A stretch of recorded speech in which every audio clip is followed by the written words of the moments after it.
We've got the head coach of your Arizona Wildcats, Tommy Lloyd, is here. Wildcats on the road at number 12, Alabama. Let's hear from Tommy. All right. Thank you, David. Yeah, we're good. We're good. Yeah, I like when my phone doesn't ring. All right, guys, let's knock this out. Tommy, when you see a team shoot 57 three-point shots and you're watching that tape, I mean, what do you think about that? Well, obviously they're comfortable shooting a lot of threes. Nate's done a great job at Alabama. I mean, they have a real identity and a real conviction to how they play. And if you have an identity and a conviction and it's well coached, you can almost win any way. So obviously we know it's a great challenge for us, and we've got to do a good job defending the 3-point line. But usually when the 3-point line, you also get hurt by layups, and the combination of those two things together are kind of the backbreaker. So you got to play good all around defense. You can't just get fixated with one thing and feel like you did a good job protecting the 3-point line, but then they make a bunch of layups and free throws. That's also a recipe for a tough night. Well, on that note, they're shooting about 63% on 2-pointers. So have you noticed that teams, if they overguard, that they'll just for sure. I think in general in basketball that happens. Yeah, I mean, if you're so committed to taking away the three and you're spacing the floor with shooters, obviously, there's not a lot of bodies left to help in the paint. So you got to kind of pick your poison with some of this stuff, and it always starts with the best job in any defense. The better job you can do on the ball, the better chance you have to be successful. So you want to do a good job on the ball. You want to have great discipline, and that's not easy because they put you in a lot of tough situations. Because of the bigs, especially that you have this year, you're the opposite, not shooting a lot of threes as a percentage. Yeah, I mean, it's been interesting how it's played out. It hasn't been. I'm not going to act like I've told our guys not to shoot threes, because that's not the case. It's just kind of the decisions they're making. And, if you have guys that are, maybe turning down threes to get the other stuff and it's working out, I think you're comfortable doing that. Obviously, we're comfortable playing in the paint, playing through our bigs. It's been a successful recipe for us, and we got a conviction with it. So, and we know, hey, we're working on shooting every day. I don't think we're a bad shooting team. We just, at this point, haven't been a high-volume 3-point shooting team. When you look at the confidence that Ivon is displaying out there, is that simply because he comes from a European club situation where he's playing a lot of older guys? Yeah, for sure. You could probably, chalk some of it up to that. But the other thing is he's just a confident person. He's a confident person, and he's a hard worker, and he prepares well.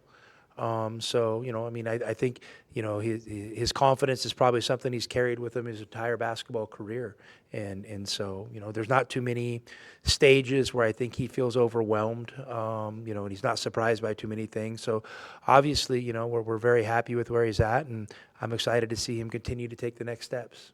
I know he's already played against Alabama once before, but is there anything to having Jaden go against a former team and maybe in that environment that he had previously played in? I don't think so. Obviously I'll let JB speak for himself, when he gets the opportunity. But Jaden's not a vindictive person. I don't think his experience at Alabama, the transfer was because he feels slighted in any way, shape, or form, and he made a decision to transfer to Arizona, and I think at that point there's no looking back, and that's how he approaches it. So, obviously he has some ties there, and people will probably try to make it a story when I really honestly don't think it's much of a story on either side. How different of a player is he now compared to the guy you saw when recruiting him? Well, he's obviously gotten more polished, and that just comes with with time. And I'm not gonna give ourselves any credit above and beyond. I think JB gets all the credit. He's hung with it. He's developed some really a lot of certainty in his game where he can go out there and he can play and execute with confidence. So Jaden gets a lot of credit. He's obviously a really good player, and he's put in a lot of work to become that player. Kind of on that note, he's played a lot of great point guards this season already. Last time he gets another one Saturday. Just his ability to kind of rise to the occasion. Which point guard are you talking about? Our JB? Yeah, JB. Oh, okay, I thought you were talking about theirs. Yeah, Jaden obviously.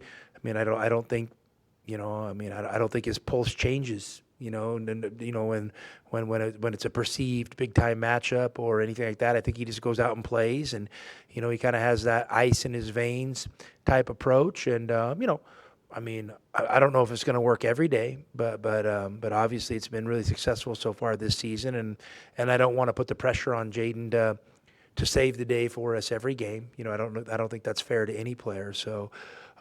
Yeah, he just obviously he's a guy that's not afraid of big moments and big games, and he's performed really well in those. That game 2 years ago, do you look at that or think about that as far as preparing, or is that too old? And especially with the way Jaden played too, I was wondering if that applies. He struggled, foul trouble. Yeah, but it was. I don't remember particularly how Jaden played in that game. I mean, obviously you can look at it as a little bit of a guide. I mean, I think both teams have a kind of an established identity and established style of play that probably has changed a little bit, but probably not drastically. So yeah, I mean, it could be a blueprint to go look at, but by no means does it mean you go and did the things you did in that game and you're going to get the result you want. I mean, these are two different teams, and so, yeah, we're going to have to go out, and obviously it's going to be a really challenging environment against a really good team that has an ability to play at a really frenetic pace and can wear their opponents down. So we've got to have great endurance competitively this game. Do you think Jaden had to go back to testify in that trial last spring? Do you think that had any effect on him one way or another? I mean, again, I'm going to let Jaden speak for himself. I mean, Jaden and I haven't had any conversations about that stuff. I mean, obviously we support Jaden in everything he's done, but I'll let him speak to that himself. And like I said, I think Jaden Bradley is about 100th percentile when it comes to character and person, and so yeah. I mean, I don't know. I mean, I'll let him speak to that stuff. Downplayed the number one rankings and all of the rankings, but was there a different step at all in the team being Nope. number one? Nope. How do you I don't know if it's cautious at all, but Alabama last game, for instance, shot 57 threes. How do you make sure your team doesn't say, okay, we need to match, kind of get carried away, like they're shooting threes, we need to shoot threes to kind of keep Well, up? you have things you value, and you have an identity, and you make sure you're honoring your values and you're honoring your identity. It's not much more complicated than that. We're going to play Arizona basketball. They're going to play Alabama basketball. Both styles can be really effective, and probably both teams are going to have to kind of figure it out over the course of the game. You guys briefly looked at LeBaron Filon as a recruit. I was just curious your thoughts, the way he's developed. It seemed like he's really got a great question on. I don't remember us looking at him, and obviously he's a really good player. I mean, so sometimes, Bruce, you know more about our recruiting than I do. Yeah, I mean, he's a really talented player. I mean, both those guards, I mean, they're just a dynamic duo, and just speed, quickness, ability to shoot the ball, ability to get to the rim, ability to play downhill, ability to play in tight spaces, just really good players. And then they're playing in a system that allows them to be consistently aggressive every single possession. So they're a handful. Notes has said to the fans, hoping that they get a really good turnout there to get the strong environment, even though it's not technically a home game. Do you feel like that's kind of how it worked for you guys 2 years ago in Phoenix, that it felt like a home game? I mean, I think the fans should just stay home and watch it on TV. I mean, I think it'll be a great broadcast on ESPN. There's a lot of other good games that day, and I don't know if I would get in my car and go to the game. I'd probably just sit home and watch all the other games, is what I would do.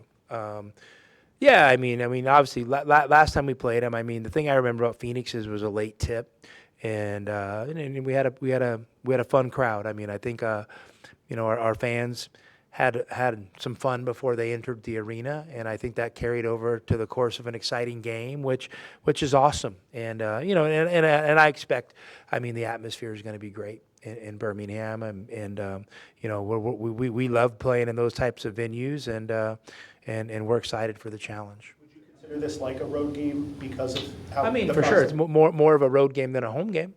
Yeah. So but again, we're of the mindset. Obviously we love playing at McHale. I mean, we just got off the practice floor, and anytime we can play in McHale is a good day.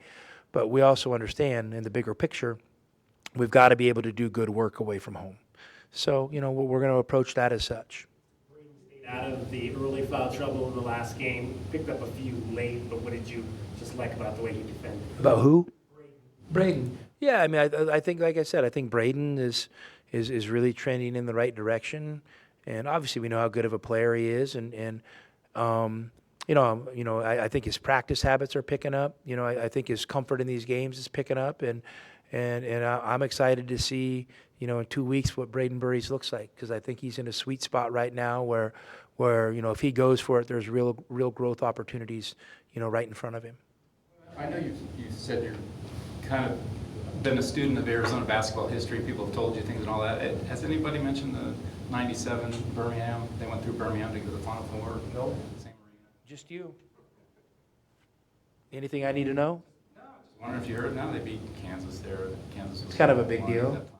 Yeah. No. Yeah. Oh, wow. That's good. That's great stories. I need to look that up. No, that's good stuff. I love that. No, I mean, I don't know anything about it, but yeah, no, we're excited to get back there. What were you doing in '97? Were you in college? What day?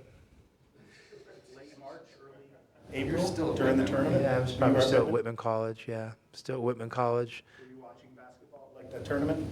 I mean, sure, for sure I was. Yeah, I mean, I'm always watching basketball. Yeah. Yeah, no. Ko's been as good, or if not better than expected coming in, and he's had a lot of success in all different levels, but how have you seen him grown from the start of the season till now? I just think his understanding of, what it takes to be successful at this level, and his understanding of what we're trying to do. I mean, there's a lot of superlatives you could say about Koa, and one of them is he has a really high basketball IQ, and he's a great learner. So, yeah, I mean, he just continues to learn and, play the game the right way. And I think to me that's been the most impressive thing, is just how consistently he plays the game the right way. I'm just curious, you guys are leaving tomorrow. Do you guys have a threshold on when you go 2 days or versus 1 day, like a certain distance or? Not that I'm aware of. Yeah. Why did you decide one? I mean, from what I heard, it's only a 2.5 hour flight. Yeah, that was what was told to me. So, and only one time zone. Yeah, all good stuff. Yeah. Sorry, Bruce, I don't got anything for you there. Well, you've been pretty good, and we should chart this, but I believe you're pretty good in 2 days, going 2 days before, like you come. Well, let's go. Can we get the plane loaded up right now? Like, all right, guys. Thank you.